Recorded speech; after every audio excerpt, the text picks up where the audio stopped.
नमस्कार, 9 की 9 खबर देख रहे हैं आप और मैं हूं आप सबके साथ अनु।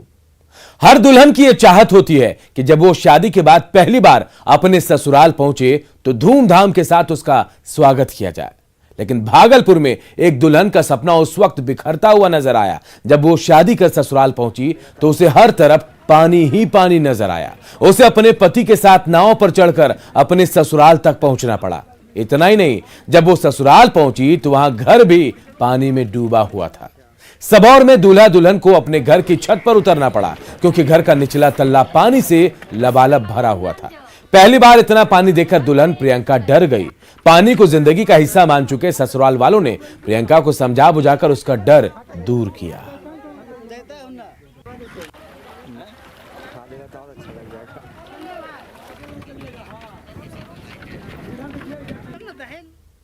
यहाँ बहुत मुश्किल से रहेंगे, पीढ़ी बहुत सारा पानी है, उसी के बीच रहना होगा। नहीं, अभी क्या लग रहा है? अभी पूरा बाढ़ है, पूरा पानी पानी, पूरा गांव पानी। कैसे कटेगा जिंदगी यहाँ? बहुत मुश्किल का सामना करना पड़ेगा। अभी ना बाथरूम है यहाँ, कोई कुछ, सब चीज़ पानी के अंदर है। फिर भी शादी किए यहाँ? शादी तो करना पड़ेगा, पहले तो नहीं था, 2 दिन 3 दिन। बाढ़ पीड़ितों को सरकार की तरफ से हर संभव मदद दी जा रही है। बाढ़ राहत केंद्रों पर डॉक्टरों की तैनाती तक कर दी गई है और साथ ही दवा और इंजेक्शन की भी व्यवस्था की गई।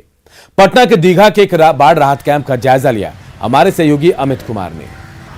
बाढ़ पीड़ितों को कोई समस्या ना हो, इसके लिए मुख्यमंत्री ने खुद निरीक्षण किया, बाढ़ राहत कैंप का निरीक्षण किया और बाढ़ के जो ग्रसित इलाके हैं वहां का निरीक्षण किया। कई दिशा निर्देश जारी किए गए मुख्यमंत्री की तरफ से, जिसके बाद बाढ़ राहत शिविर जो है वो चलाई गई।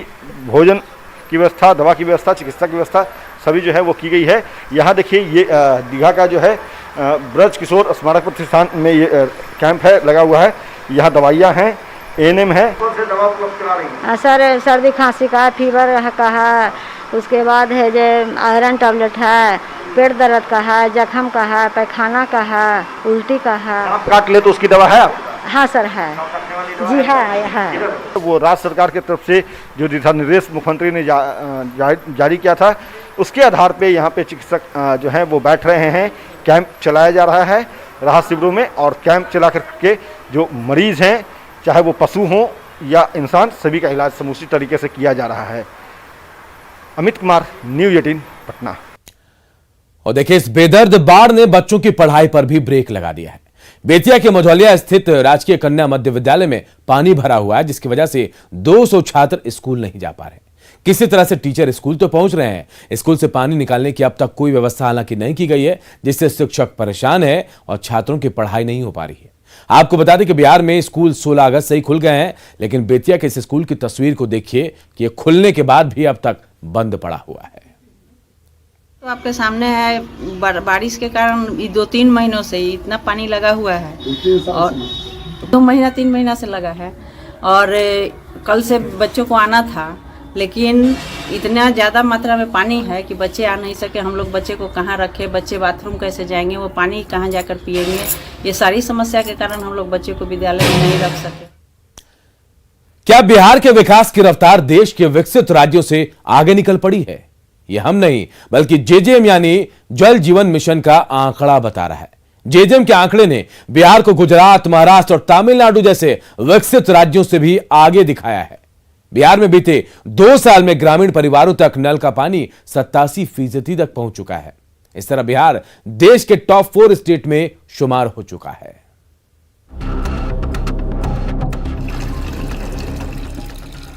केंद्र सरकार की महत्वाकांक्षी जल जीवन मिशन योजना यानी जेजेएम के तहत ग्रामीण इलाकों में नल जल कनेक्शन पहुंचाने में बिहार ने देश भर में बेहतरीन प्रदर्शन किया है। 17 अगस्त को जल जीवन मिशन की ओर से जारी ताजा आंकड़े के मुताबिक बिहार ने 86.96% ग्रामीण इलाकों में जल नल योजना को सफलतापूर्वक पहुंचा दिया है। अकेले बिहार में 1,46,00,000 कनेक्शन है। इस मामले में बिहार देश भर में चौथे स्थान पर है। बिहार से ऊपर हरियाणा, तेलंगाना और गोवा राज्य हैं, जहां नल जल योजना को 100% तक हासिल किया जा चुका है। इस लिस्ट में विकसित राज्यों में शुमार गुजरात, महाराष्ट्र और तमिलनाडु जैसे स्टेट बिहार से काफी पीछे हैं। हम लोगों ने 90% काम कर लिया है, 10% काम बाकी है और इस साल निश्चित रूप से हर घर नल हो जाएगा। हम तो समझते हैं जो राज्य में जो भी कहीं बिहार में काम हो रहा है, हम लोग दूसरा स्थान पर हैं। हालांकि बिहार के मुख्य विपक्षी दल राजद को जल जीवन मिशन की लिस्ट में घालमेल ही नजर आ रहा है। पार्टी के नेता इसे लेकर सरकार पर निशाना साधने से नहीं चूक रहे। अब ये जो रिपोर्ट आई है इसमें ज्यादा गदगद होने की बात नहीं इसलिए है कि नहीं दिख रहा है सरकार को किस तरह से जल नल योजना में लूट मची थी, और अभी भी कहीं गांव-गांव में जाकर देखिए क्या हालत है, कहीं टंकी गिर रहा है, कहीं पानी नहीं पहुंचा है। आरोप चाहे जो भी लगाए जा रहे हों, न्यूज 18 ने बिहार में जल नल योजना की पड़ताल राजधानी पटना से सटे ग्रामीण इलाके फुलवारी शरीफ से की। हमारी पड़ताल में ज्यादातर लोग नल जल योजना से काफी खुश नजर आए। सही काम हुआ है, पानी के तो बहुत आराम है। पहले दिक्कत था कि पानी कल के पानी पिए पड़ता था, वो पानी वो असर छोड़ देवे तो कल बिगड़ जाए। आया भाई कि वही पानी टाइमली आ रहा है तो आराम है। हर क्षेत्र में हम आगे बढ़े हैं। आपने जैसा बताया नल जल के क्षेत्र में भी, ग्रामीण क्षेत्रों में हो या शहर हो, सभी जगह हम आगे बढ़े हैं और 86-87% काम हुआ है। हरियाणा के बाद बिहार है, इसका मतलब हम दूसरे स्थान पर हैं। अब तो हम लोग प्रयास में हैं, हमारे मुख्यमंत्री जी प्रयास में है कि देश में टॉप पर बिहार हो। प्रधानमंत्री नरेंद्र मोदी ने साल 2019 में अपने स्वतंत्रता दिवस के भाषण में इस महत्वाकांक्षी योजना की घोषणा की थी। योजना का मकसद 2024 तक हर ग्रामीण परिवार तक नल का पानी पहुंचाना है। ऐसे में बिहार तय समय से काफी पहले ही दूसरे राज्यों से आगे नजर आ रहा है। मुख्यमंत्री नीतीश कुमार के 7 निश्चय योजना के तहत बिहार में नल जल योजना की सबसे पहले शुरुआत भी की गई थी। बिहार सरकार का दावा है कि इस साल के आखिर तक 100% लक्ष्य को हासिल कर लिया जाएगा। न्यूज 18 के लिए मधुबनी से अमित रंजन के साथ पटना से अमित सिंह की रिपोर्ट। तो नल जल योजना में बिहार ने उपलब्धि हासिल की, तो बिहार की राजधानी पटना को भी एक बड़ी उपलब्धि मिली है, और ये उपलब्धि मिली है वैक्सीनेशन के लिए। जी हां, पटना शहरी क्षेत्र में 100% टीकाकरण पूरा हो गया है। पटना नगर निकाय इलाके में 14.5 लाख की आबादी है। इनमें से सभी को पहला डोज लग गया, जबकि 50% लोगों को दूसरा डोज भी लग चुका है। हालांकि ग्रामीण इलाकों में अभी मात्र 37.5% लोगों का टीकाकरण हो पाया है। पटना में टीकाकरण की सफलता की जानकारी दे रहे हैं हमारे सहयोगी रवि एस नारायण। टीकाकरण को लेकर के पटना शहर को बड़ी उपलब्धि हासिल हुई है। पटना शहर के 100% लोगों को टीकाकरण हो गया है। जी हां, पटना की आबादी लगभग 14.5 लाख है जो शहरी इलाकों में रहते हैं, और इन लगभग 100% लोगों को पहला डोज लग गया है, जबकि 50% लोगों को वैक्सीनेशन का सेकेंड डोज लगा है। आपको बता दें कि यहाँ पे जिस ढंग से लगातार वैक्सीनेशन को लेकर के मुहिम चलाई गई है पटना शहर में, पटना नगर निकाय और शहरी इलाकों में रहने वाले तमाम लोगों को पहला डोज जो है वो लग चुका है। ये एक सुखद पहलू है। लेकिन ग्रामीण इलाकों की बात करें पटना जिला में, तो अभी तक ये जो आंकड़ा है वो लगभग 37.5% का ही है। आपको बता दें कि पटना के साथ साथ कई और नगर निकाय हैं, लगभग 9 नगर निकाय हैं, जिसमें मोकामा, बाढ़, बख्तियारपुर, फतुहा, दानापुर, फुलवारी शरीफ जैसे जितने नगर निगम हैं वहाँ भी 100% टीकाकरण हो चुका है। लेकिन सबसे बड़ी बात है कि सिर्फ 100% अगर टीकाकरण हुआ है, पहला डोज लगा है, तो यही राहत नहीं हमें देता, क्योंकि ग्रामीण इलाकों में अभी भी टीकाकरण जो है वो पूरा करना लक्ष्य बाकी है। तो लोग जो हैं वो 100% लोगों ने टीका लगवाया है, ये खुशी की बात है। लेकिन लोगों को अभी भी सतर्क रहने की ज़रूरत है, क्योंकि सतर्कता ही सबसे बड़ा उपाय है। लोग मास्क ज़रूर पहने, सोशल डिस्टेंसिंग का जो पालन है वो ज़रूर करें, क्योंकि अगर बचना है कोरोना से तो एहतियात बरतना होगा। कैमरा पर्सन अजय दुबे के साथ रवि एस नारायण, न्यूज 18 पटना। और अब बात बिहार सरकार के एक बड़े फैसले की। बिहार के 46,000 स्कूलों में प्रधान शिक्षक और प्रधान अध्यापक की बहाली अब बीपीएससी के जरिए होगी। सरकार के इस फैसले से सरकारी स्कूल के शिक्षकों में नाराजगी है। शिक्षकों ने इसमें निजी स्कूल के शिक्षकों को भी मौका देने पर सवाल उठाए हैं। साथ ही सरकार पर भेदभाव का भी आरोप लगा। पटना के मिलर स्कूल के टीचरों से बातचीत की हमारे सहयोगी रजनीश कुमार ने। अब बिहार में प्राथमिक से लेकर उच्च माध्यमिक स्कूलों में बीपीएससी के जरिए एचएम की बहाली होगी। राज्य सरकार ने ये फैसला ले लिया है। जरा हम शिक्षकों से ही जान लेते हैं कि ये फैसला किस हद तक सही मानते हैं। यह फैसला कोई उचित हम नहीं समझते हैं, इसलिए कि हम लोग ने 14 साल से सर्विस कर रहे हैं। तो हम लोग को एक वरीयता के आधार पर, जो पहले भी हुआ करता था, पुराने शिक्षक भी होता था, वरीयता के आधार पर उनका प्रमोशन किया जाता था। तो यह हम लोग इतने सालों तक सर्विस किए, इस पर वरीयता के अनुसार हम लोग को प्रमोशन देकर प्रधानाध्यापक पद पर हम लोग को सृजित किया जाए। परीक्षा के हक में हम लोग पूरी तरह से सहमत नहीं। ही टीचर बिहार में माने जाते हैं, लेकिन अब जो बाहरी हैं यानी निजी स्कूल के शिक्षक हैं वो भी अब शामिल हो सकें बीपीएससी में।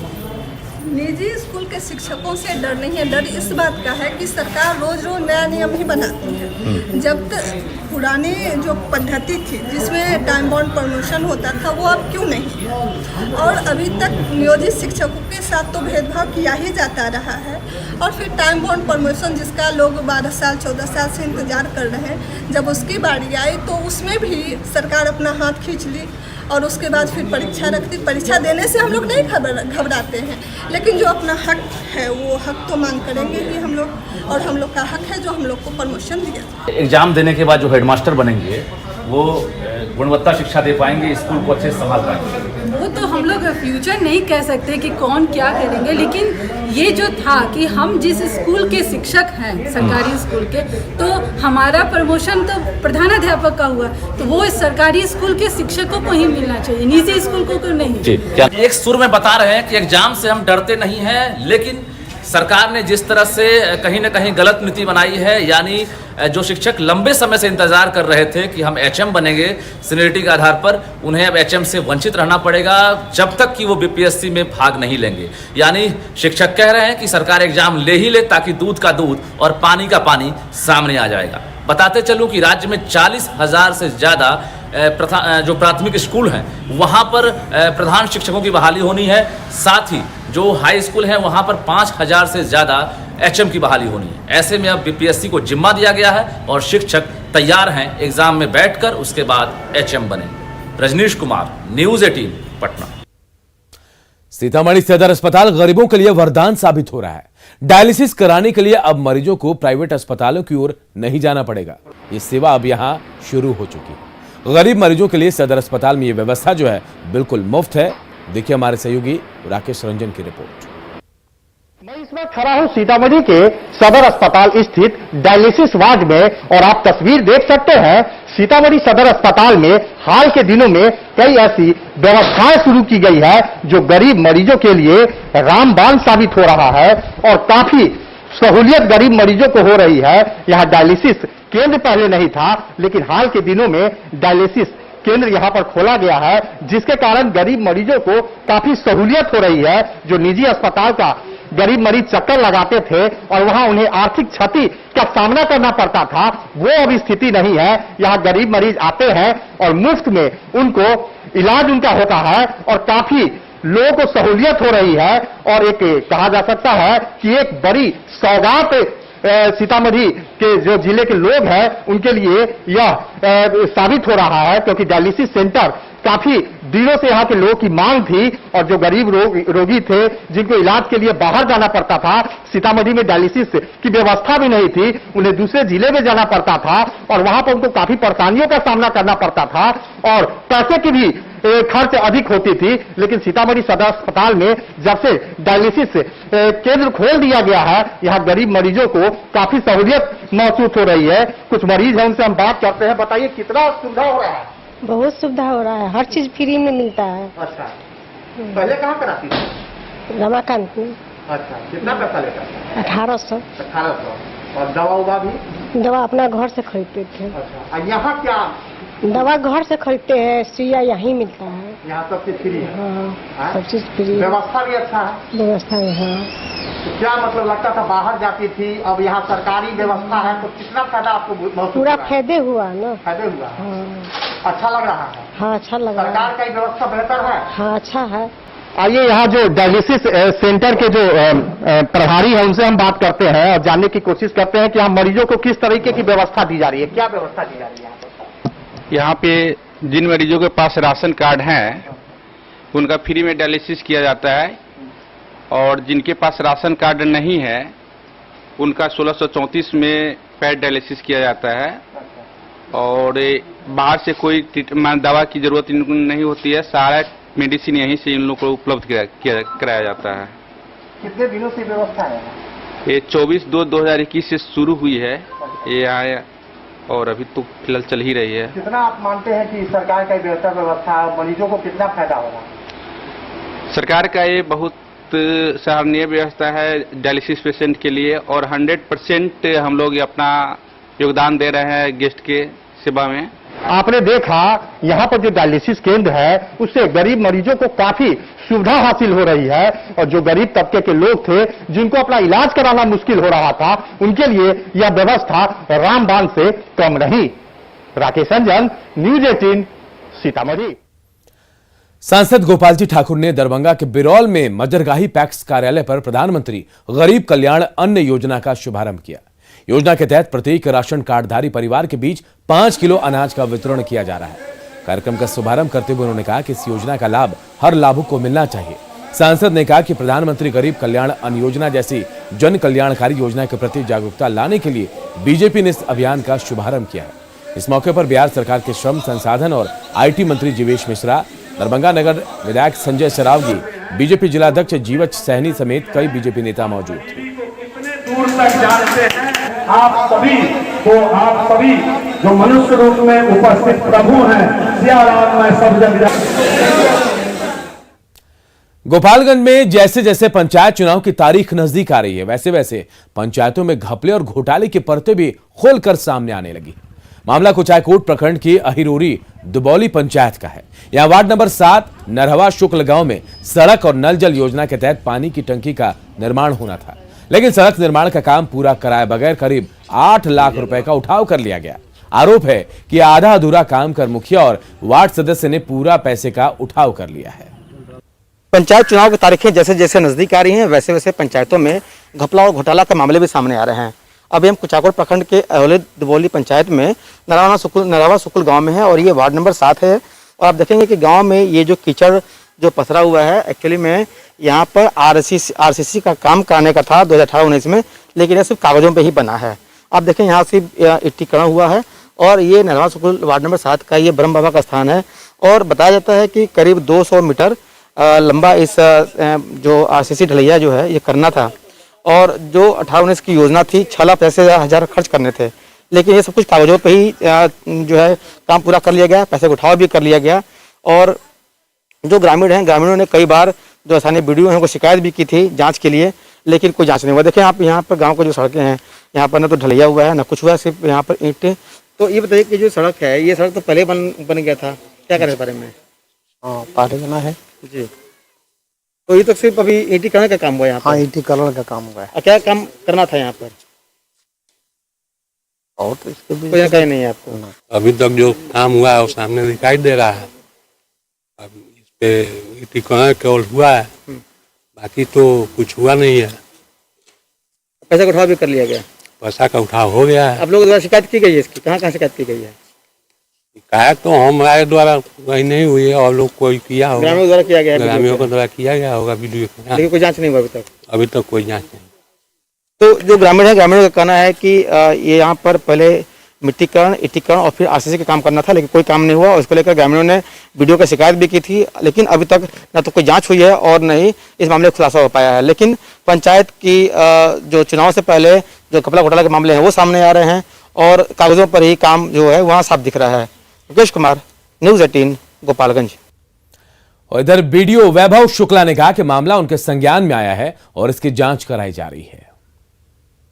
बराबर हम कहिले कि काम हो जाए कि चाहिए, नल जल के काम पूरा हो गई, सड़क वाला काम ना भइल। सड़क वाला काम में जैसे कि मिट्टी ईंट करने का काम हो गई, पीसीसीए काम रहे तो पीसीसीए काम ना हो पावल। ओकरा बाद बालू मान ली गिरल बा, ये देखता नहीं, ओकरा बाद कोनो मालिक के ऊपर काम नहीं किया। लेकिन काम हमने जेई को भी जैसे संज्ञान में आया, हमने जेई को जो है रिपोर्ट करने के लिए किया है, लेकिन जेई अभी तक रिपोर्ट नहीं किया है। और लेखापाल को भी हमने इस बारे में जानकारी लेनी चाहिए, तो लेखापाल बोला कि सर ये पुरानी योजना है, इसके संबंध में हमको जानकारी नहीं है, लेकिन हम कैशबुक से उसका निकासी लिस्ट निकलवा रहे हैं। और भौतिक सत्यापन भी जो है कराना चाहेंगे, करा करके हम इसको जल्द ही आप लोगों को जो भी विधिसंगत कार्रवाई होगी कार्रवाई करेंगे। अंतर्राष्ट्रीय पर्यटक स्थल नालंदा में रग्बी खेल को बढ़ावा देने के लिए स्थानीय स्तर पर छोटे छोटे प्रयास किए जा रहे हैं, और यही वजह है कि दर्जनों छोटे छोटे बच्चे खेल के मैदान में प्रैक्टिस करते देखे जा रहे हैं। हालांकि इन छोटे बड़े बच्चों के खेलने के लिए कोई बड़ा खेल मैदान यहां उपलब्ध नहीं है। नालंदा के रास बिहारी हाई स्कूल में रग्बी खेल का जायजा लिया हमारे सहयोगी अभिषेक कुमार ने। अभी हम मौजूद हैं नालंदा जिले के नालंदा स्थित रास बिहारी हाई स्कूल के मैदान में, जहां आप देख सकते हैं कि जो छोटी सी मैदान में किस तरह से यहाँ जो है खिलाड़ी जो बच्चे हैं छोटे छोटे वो रग्बी के प्रति इस तरह से आकर्षित हैं। वो इस खेल में यहाँ धीरे धीरे ट्रेनिंग लेकर अंतर्राष्ट्रीय लेवल तक पहुँचना चाहते हैं और यही कारण है कि यहाँ जो लोग हैं जो बच्चे हैं खेल के प्रति काफ़ी आकर्षित और खेल रहे हैं। यहाँ पर देख सकते हैं कि कितनी छोटी छोटी बच्चियाँ हैं जो खेल के प्रति आकर्षित है और यहाँ पर जो है कि छोटे छोटे बच्चे बच्चियाँ सभी लोग यहाँ पहुँच रहे हैं खेल के ट्रेनिंग लेने के लिए, रग्बी की ट्रेनिंग लेने के लिए। और यह जो रग्बी नालंदा के द्वारा यहाँ प्रशिक्षण दिया जा रहा है। यहाँ पर और दिखा दें कि कितनी छोटे छोटे बच्चियाँ हैं अंतर्राष्ट्रीय लेवल स्तर तक पहुँचने की जो प्रयास कर रहे हैं। अब देखना है कि आगे कितने इनका प्रयास सफल होता है। यहाँ पर जानते हैं कुछ लोगों से। ये बताइए आप लोग क्या ट्रेनिंग दे रहे हैं? ट्रेनिंग यहाँ रग्बी का ही होता है और हम लोग पिछले साढ़े तीन सालों से रग्बी का ट्रेनिंग यहाँ बच्चों को दे रहे हैं। तो काफ़ी बच्चे हैं जागरूक है। ग्राउंड का प्रॉब्लम है इसलिए बहुत ज़्यादा से ज़्यादा सा बच्चा यहाँ पहुँच नहीं पाता है। आप देख रहे हैं ग्राउंड काफ़ी छोटा है तो इसमें प्रैक्टिस में काफ़ी प्रॉब्लम होता है। और थोड़ा सा रग्बी जो है थोड़ा सा फाइनेंशियल रूप से मजबूत लोगों का ही गेम है क्योंकि इसमें इक्विपमेंट में काफ़ी ज़्यादा पैसा खर्च होता है। माउथ गार्ड, हेड गार्ड जो भी है सारे इक्विपमेंट में गवर्नमेंट की तरफ से कोई सपोर्ट नहीं होता। अगर सपोर्ट मिले तो हमारे ग्राउंड से बहुत सारे बच्चे नेशनल खेल चुके हैं। अब हमारे ग्राउंड से 15 बच्चे हैं जो बिहार का प्रतिनिधित्व किए हैं। शुरू से ही बच्चों को प्रशिक्षण दिया जाता है ताकि बड़ा होकर वो उस रूल को अच्छा तरह से टेकअप करे आगे जा करके, ताकि शुरू प्रशिक्षण दे के हम लोग ऊपर जब भेजेंगे तो वहाँ उनको ये प्रॉब्लम ना हो कि बॉल कैसे फेंके ना फेंके, क्योंकि स्कूलिंग गेम में भी रग्बी आता है। तो एकाएक जब उनको खेलने में तो वो समझ में नहीं आता है तो जैसे तैसे खेल के आ जाते हैं। तो यहाँ जब प्रशिक्षित प्राप्त करके जाएँ तो वो अच्छा गेम प्रदर्शन करेंगे अपना। वो जय सिंह। यहाँ पर और हैं बच्चियाँ हैं, इनसे जानते हैं। ये बाबू बताओ कि क्या खेल रही है अभी? रग्बी खेल रहे हैं इस ग्राउंड में हम लोग। और सर हम लोग को सिखाते हैं कि बॉल कैसे फेंकते हैं, बॉल को कैसे गेम खेला जाता है, गेम के सारे रूल सिखाते हैं कि हम लोग भी बड़े होके श्वेता दी की तरह खेल सकते हैं। क्या नाम है? प्रियांशु रंजन। तो जैसा देख सकते हैं कि इन लोग का साफ कहना है कि यहाँ मैदान नहीं है, छोटे छोटे मैदान है। स्कूलों में खेल की पहले घंटी हुआ करती थी लेकिन अब खेल की घंटी भी नहीं होती है, जिस कारण से हम लोग का खेल बाधित रहता है। और यहाँ पर प्रयास हम लोग कर रहे हैं अपने स्तर से कि किस तरह से खेल को आगे बढ़ाया जा सके। नालंदा से न्यूज़ 18 के लिए अभिषेक कुमार। पिछले साल न्यूज 18 और बायजूस की एक पहल ने आपको कई ऐसे यंग जूनियर से मिलवाया जिन्हें देखकर हम सब हैरत में पड़ गए। उम्र इनकी भले छोटी हो पर जब न्यूज 18 के मंच पर इन्होंने अपने बड़े काम को दिखाया तो पूरा देश इन्हें देखता ही रह गया। कोई मैथ्स तो कोई म्यूजिक तो कोई स्पोर्ट्स तो कोई आर्ट्स, सब के सब निकले अपने फील्ड में जीनियस। अब वही मंच दोबारा है तैयार ऐसे और यंग जूनियर्स को फिर पूरे देश से मिलवाने के लिए। तो अगर आप भी जानते हैं ऐसे और यंग जूनियर्स को तो रजिस्टर कीजिए news18.com/youngjuniors पर या बायजूस ऐप डाउनलोड करके जाइए यंग जूनियर्स सेक्शन में, क्योंकि शुरू होने जा रहा है Byju's young juniors season 2 news 18 initiative.